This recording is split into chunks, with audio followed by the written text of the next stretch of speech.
What's going on? This is a channel about random philosophy. We're talking about Nietzsche now. I love Nietzsche. I love his writings.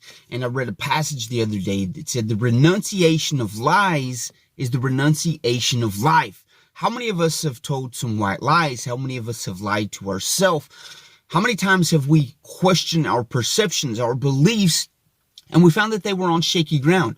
And I think false opinions, as Nietzsche calls them, and lies help us to test our belief system. Is it on shaky ground? Is it something built upon sand? Or is it something concrete and absolute?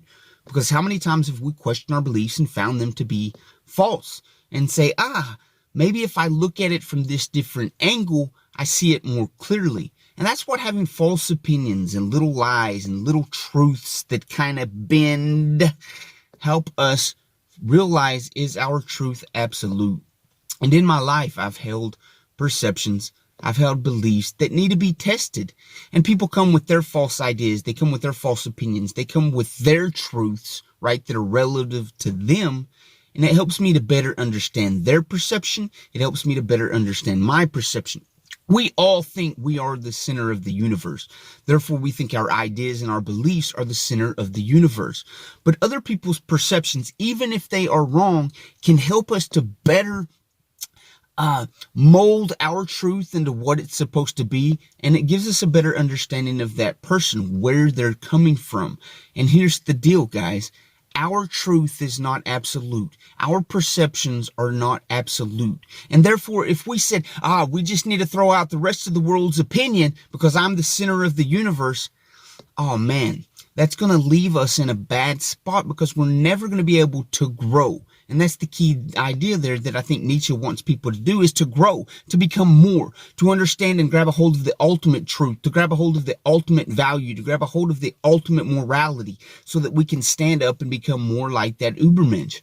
But if I throw out all lies, so-called lies, if I throw out all false opinions and that I say my truth is the absolute and I'm never going to test it, we leave ourselves in a worse off spot than if we could listen to other people's perceptions.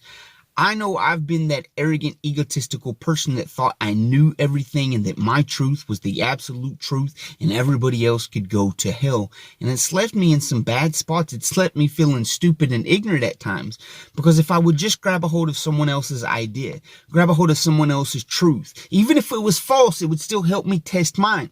And I think that's where a lot of us are at in life. We need a little testing. We need to realize that our ideas are somewhat shaky and maybe we can grab a hold of something better. It may be false. It may be a little bit bent, but it's going to help us to realize that our truth is on shaky ground and it should be tested. And that's the idea here, to continually test our beliefs, to continually test our perceptions, to sharpen them, to get rid of the rounded edges and put a point on them so that it actually can stab something and grab a hold of something and stick and last.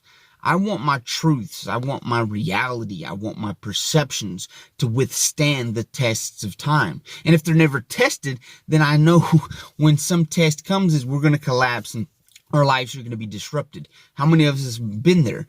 We realized that our truth that we held on to for so long, oh God, it's not the truth, and we just feel absolutely crushed. I remember when I was a kid, when I found out Santa Claus wasn't real, that crushed my life. I had never really tested that. I never asked. I just took it on people's word that Santa Claus existed, and when I realized he didn't, my world was crushed. And on a larger scale in our lives and the beliefs and the morals and traditions and values that we hold, what if we test those and realize that maybe they just aren't true? As adults and as people that have been through life and seen the hardships of life, I think we can take that better than my little 10-year-old Santa Claus child that was crushed. We need to test our beliefs. We need to test the things that we hold near and dear to us and find out if they're on shaky ground or they are concrete and absolute.